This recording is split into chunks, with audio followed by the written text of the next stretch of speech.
ایک جزیرہ تھا جہاں کا سیاسی نظم یہ تھا کہ وہ سال کی آخری تاریخ کو جو ان کا حق میں وقت ہوتا اس کو معزول کرتے اور ایک ایسی جگہ چھوڑ دیتے جہاں جنگل تھا اور جانوروں کا رین بسیرا تھا، اور ساحل پہ آ جاتے۔ پہلا شخص جو اترتا ساحل پہ اس کو اپنا حکمران مان لیتے، اور یہ ان کا ایک مدت سے دستور رہا۔ جو بھی تخت نشین ہوتا وہ بھول جاتا کہ سال کے بعد میرے ساتھ یہ کیا کریں گے، اور بلا تعامل وہ اعزاز و تکریم اور وقار کے ساتھ مسند نشین ہو جاتا اور عیش و عشرت کرتا۔ ایک دفعہ وہ اپنا حکمران جنگل کے سپرد کرنے کے بعد ساحل پہ آئے تو جو سب سے پہلا شخص ان کی دھرتی پر ان کے جزیرے پہ اترا وہ بڑا دانا بینا شخص تھا اور پیشے کے اعتبار سے تاجر تھا۔ تو انہوں نے اسے کہا کہ تم آج کے بعد ہمارے حکمران ہو۔ اس نے کہا میں تو تاجرانہ غرض سے آیا ہوں، میں تو اصول سلطنت کو، امور حکومت کو جانتا ہی نہیں ہوں۔ انہوں نے کہا یہ ہمارا دستور ہے، اور ساری کہانی سنائی کہ ہم سال بھر تخت پہ بٹھائے رکھتے ہیں، سال کی آخری تاریخ کو وہاں سے اٹھاتے ہیں اور دوسری جانب ایک جنگل ہے جہاں ہم اس کو پھینک آتے ہیں۔ تو یہ ہمارا ضابطہ ہے، تم نہیں بھی مانو گے تو ہم زبردستی تخت پہ باندھ کے بھی بٹھانا پڑا تجھے بٹھائیں گے۔ تو جب وہ مصر ہوئے تو اس نے کہا کہ مجھے یہ بتاؤ کہ سال بھر میری بات ماننے کے لیے تو آمادہ ہو گئے؟ انہوں نے کہا کیوں نہیں، ہم سال بھر آپ کی بات ماننے کے لیے آمادہ ہوں گے۔ اس نے کہا ٹھیک ہے، میں تمہارا حکمران بننے کے لیے تیار ہوں۔ ہوتا یہ تھا جو تخت نشین ہوتا وہ بھول جاتا کہ سال کی آخری تاریخ کو میرے ساتھ کیا ہونے والا ہے۔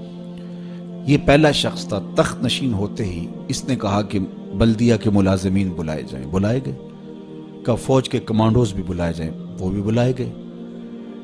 اس نے ان کو کہا کہ تم جاؤ جنگل میں جہاں بادشاہوں کو پھینک کے آتے ہو اور وہاں کے موذی جانوروں کو کاٹ دو۔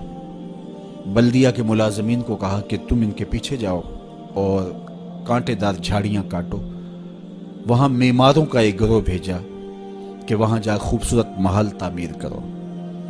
وہاں پھلدار، پھولدار، سایہ دار درخت لگوانے شروع کر دیے، اور پورا سال اس جنگل کو کٹوانے، اس کے موذی جانور قتل کروانے، وہاں محل تعمیر کروانے، پھلدار، پھولدار، ثمر بار درخت لگانے میں حکومتی مشینری کو لگائے رکھا۔ جب سال کی آخری تاریخ ہوئی تو ہوتا یہ تھا کہ جب بھی بادشاہ کے پاس وہ آتے کہ اب تجھے اس جنگل میں پھینکنے جا رہے ہیں تو وہ چیختا روتا، ہائے مجھے کدھر جا رہے ہو، میں تو موذی جانوروں کا لقمہ بن جاؤں گا، اور اس کو زنجیروں میں جکڑ کے اس جنگل میں پھینک کے آتے۔ وہ کہتے ہم نے پہلے دن آپ کو بتایا تھا۔ رومی علیہ رحمہ فرماتے جب وہ زنجیریں لے کر آئے تو اس کو کہا کہ ہم تمہیں وہاں پھینکنے جائیں گے۔ تو اس نے کہا کہ زنجیروں کی کیا ضرورت ہے، میں خود چل کے جانے کے لیے تیار ہوں۔ رومی کہتے ہیں کہ یہ یہاں بیٹھ کے تخت پہ اس فکر میں لگا رہا جہاں اس نے جانا تھا، اور اس کو پتا تھا کہ یہاں تو ایک سال بھر کے لیے آیا ہوں، تو میں نے تو پھر بقیہ ساری زندگی اس جنگل میں کاٹ دی ہے، اور وہاں بچھو ہیں، وہاں سانپ ہے، وہاں موذی جانور ہیں، وہاں بھیڑیے ہیں، چیرنے پھاڑنے والے درندے ہیں، وہاں کانٹے دار جھاڑیاں ہیں۔ تو وہاں وہ جھاڑیاں کٹواتا رہا اور ایسے جانور مرواتا رہا، اور وہاں کنویں کھدوائے، وہاں پھلدار پھولدار درخت لگوائے، وہاں محل تعمیر کروایا۔ تو اس نے خوشی سے کہا مجھے کیوں جکڑتے ہو، میں تو چل کے اس جگہ پہ جانے کے لیے تیار ہوں، اس لیے کہ اب وہ جنگل اور خوفناک جھاڑیاں نہیں رہیں بلکہ وہ ایک خوبصورت باغ بن چکا ہے، اور وہاں موذی جانور نہیں رہے، وہاں پرندے چہچہا رہے ہیں، کوئلوں کی دل آویز صدائیں ہیں، وہاں بلبلوں کے چہچہے ہیں، تو میں تو وہاں جانے کے لیے تیار ہیں۔ تو انہوں نے کہا کہ ہم بھی ایسے ہی بادشاہ کی تلاش میں تھے کہ جو مستقبل کی بہتری کا ضامن بنے۔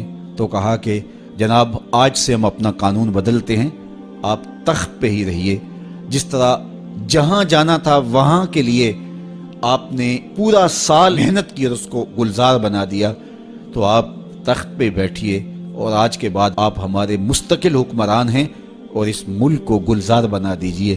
رومی فرماتے ہیں جس طرح وہ شخص تخت پہ بیٹھا اور تخت پہ بیٹھ کے اس کو فکر وہاں کی لگی رہی جہاں اس نے مستقل جا کے رہنا تھا، کہا کافر دنیا کے تخت پہ عیش و عشرت کرتا ہے اور وہ بھول چکا ہوتا ہے کہ میں نے بالآخر کہاں جانا ہے۔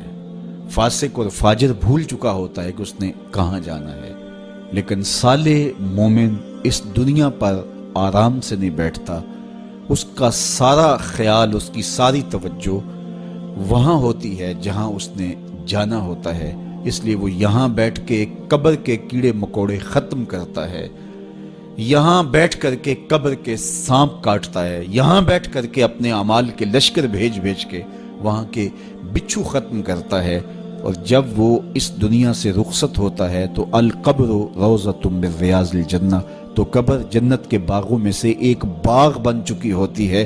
تو میرے رب نے کہا کہ ہر جان یہ دیکھے اس نے آنے والے کل کے لیے آگے کیا بھیجا ہے۔ پھر فرمایا واتقوا اللہ، اور اللہ سے ڈر جاؤ، ان اللہ خبیر بما تعملون، جو تم کرتے ہو تمہارا رب اس سے باخبر ہے۔